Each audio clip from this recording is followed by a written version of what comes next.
Hi guys, welcome back to my channel. My name is Monique Macrain and we are continuing the breastfeeding series. Okay, so yesterday we talked about how much milk we expect from your breast on the first few days of your baby's life. Now today we want to talk about how do you ensure that your baby is getting enough milk. Okay, so first of all, we say that we don't expect a lot of milk on the first few days of a baby's life. But I also want you to understand that your baby's tummy is very little, all right? At the same time, a mother's milk is very easy to digest. And at the same time, your baby is going through a growth spurt the first few days. So what this means is that this baby with a small tummy requires milk that is very easy to digest to grow very rapidly. So then it makes a lot of sense that this baby needs to feed so many times over 24 hours. So we expect a baby to breastfeed at least 8 to 12 times over 24 hours. That means every 2 to 3 hours. All right. Now, before we look at the clock, there's something we call responsive feeding. And this is what we really want to encourage for every mom. Okay. So responsive feeding is where you respond to your baby's cue. Okay, your baby's hunger cue. So you want to know your baby is hungry? Okay, that means maybe your baby is trying to, it's fidgeting, is putting their hand on the mouth, they're making smacking voices like, basically they're trying to look for something. So those are some of the early cues that shows you that your baby wants to feed. Now, if you don't notice that, then the next thing is that your baby is going to cry. So in case your baby does that before the 2 hours are over, then it's very much okay for you to breastfeed the baby. That is why we start by saying that we want you to breastfeed your baby on demand. But then again, these are newborns. Sometimes they still think that they're in the uterus and that the placenta is going to feed them.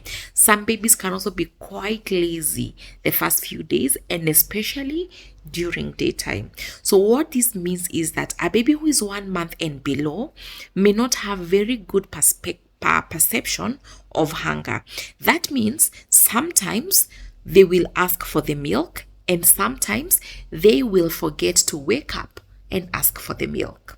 And this is where we look at the clock. All right. So if your baby does not give you the hunger cues, then you need to know when was the last time that baby came off the breast. Once you know that, then at the end of the second hour, you need to wake your baby up.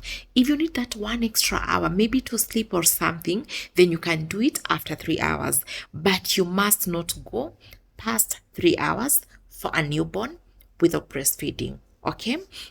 So it's not always easy to wake newborns. You cannot tap them like this. You cannot shake them. We scratch their foot.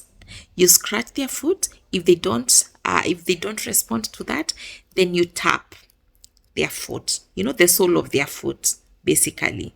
And sometimes you require to remove their socks for you to scratch the sole of their feet. And then now, once they cry, you need now to use your nipple to stimulate the mouth, the upper lip, and the nose so that the baby can know why you're waking them up in the first place. Okay? And again, sometimes these babies can be so sleepy and that may not work. If that doesn't work, then you need to undress your baby, then repeat. Scratch their legs or tap, and then most of the times the baby tends to wake up.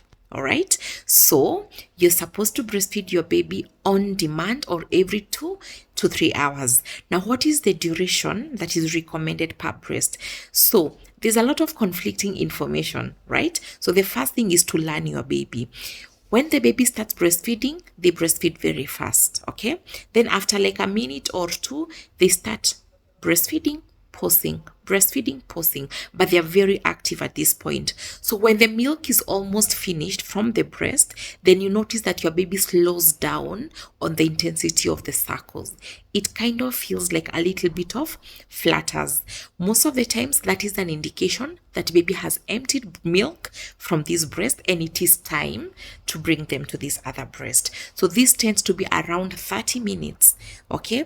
So but now also when you are with the pediatricians, there's a a guideline for going up to 45 minutes on the same breast.